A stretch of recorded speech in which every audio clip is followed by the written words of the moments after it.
Mm. Welcome to Travel Chef and welcome to a new episode where we have made sweet puff. It's a very easy and tasty snack that we can have, and it's good for kids and especially during tea time too, which can be had with coffee or tea. And let's show you how it is made. So come on.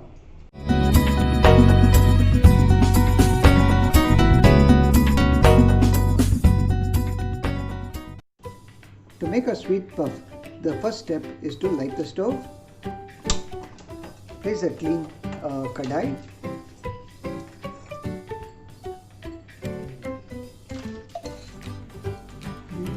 We need to pour 2 teaspoons of ghee and wait for the ghee to get heated.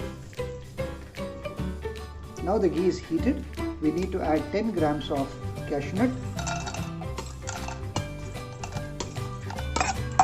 We have to keep frying the cashew nuts till they are golden brown in color. The next step is to add 10 grams of raisins. Once again we start frying them till they are golden brown in color. Now we have taken half a cup or 100 grams of grated coconut and we mix the grated coconut along with the raisins and the cashew nuts. We continue to stir all the ingredients together until they are slightly dry. Next we add 100 grams of rava along with this mixture. We continue to stir until the rava is roasted.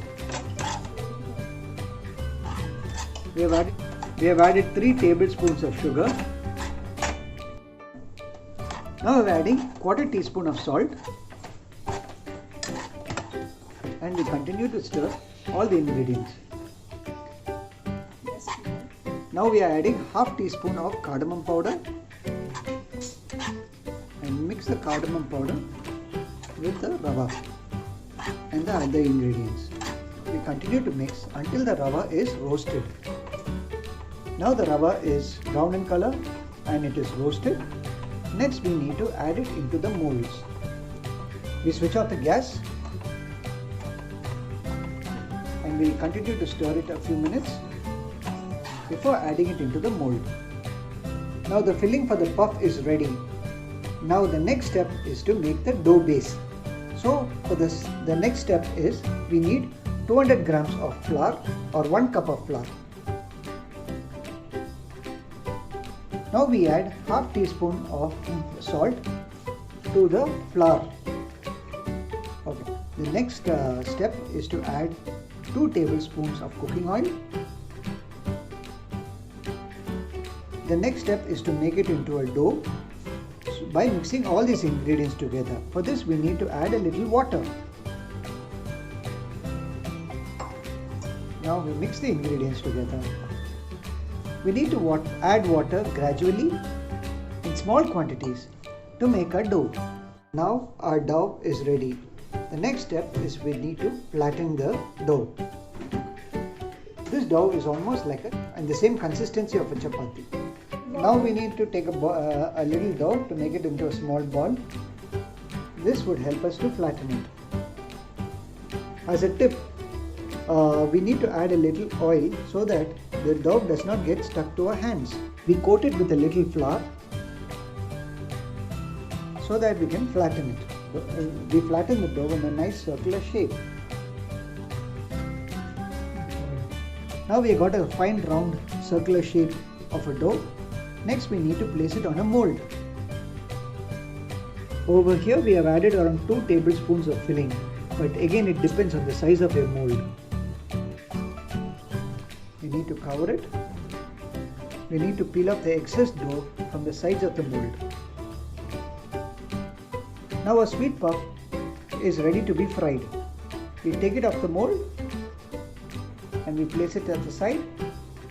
Now we will be using the same method to make our rest of the puffs. For those of you folks who do not have a mold, there is another technique to make our sweet puffs, and that is to flatten the dough as usual. Make it in a nice round and circular shape before we add our filling. Please add a little maida just to ensure that the dough does not stick to your hand or to the roller. Now our dough is nice and round, and then we need to add the filling as usual. But however, we just add the filling straight away, and we are not using a mold this time. Now we have added the filling. Next we need to dampen the sides of the dough. This will make the dough to stick with each other. And we close the other side like a flap covering the other side of the dough. And this water will help the dough to stick together. Now with the help of a fork, we shapen the edges of the dough. This would be a great tip for those who do not have a mold but would like to make sweet puffs. You can flip it over and use the same method to create proper edges to shape the dough. Now we have got around 10 to 12 sweet puffs which we will be frying, but this depends on the mold and the quantity of ingredients that we have used. Next we need to move to the final step of frying these sweet puffs. To fry a sweet puff, first we light our stove, place a clean pan, and we wait for the tawa to get heated. Now we pour sufficient oil to fry our sweet puffs. Now we wait for the oil to get heated. Now the oil is hot. Now we place our sweet puffs slowly into the frying pan. We need to turn the other side of the puff once it is golden color. Now one side of the sweet puff is golden brown in color. We need to flip it over to the other side to get fried too. Now our puffs are ready. They're golden brown in color and they're ready to be served. Enjoy our sweet puffs, and it's a good snack. We hope you like watching our videos, and we request you to like, share and comment on our channel. This will really help us to improve our programming content, as well as it gives us the motivation to work harder with better recipe videos. And until the next video, take care, stay safe and see you soon. Bye bye.